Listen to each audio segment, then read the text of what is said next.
राहुल ने सबके सामने झूठ बोला। वे सबके सामने लड़ रहे थे। जो कुछ उनके सामने रखा गया उन्होंने सब खा लिया।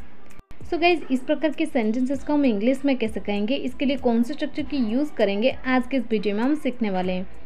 आपने नोटिस किए होंगे इन सभी सेंटेंसेस में एक चीज़ कॉमन है, वो है सामने। किसी के भी सामने, इसके लिए हम यूज़ करते हैं इन फ्रंट ऑफ।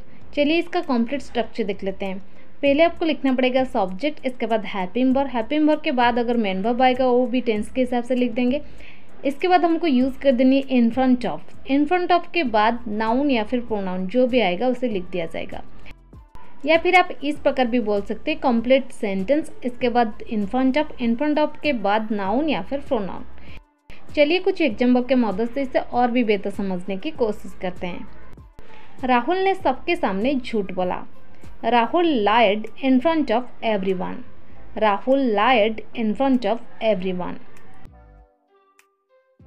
वे सबके सामने लड़ रहे थे। They were fighting in front of everyone. They were fighting in front of everyone. जो कुछ उनके सामने रखा गया उन्होंने सब खा लिया।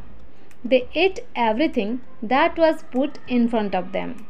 They ate everything that was put in front of them. प्रवेश द्वार के सामने कार खड़ी नहीं करनी चाहिए। The car should not be parked in front of the entrance.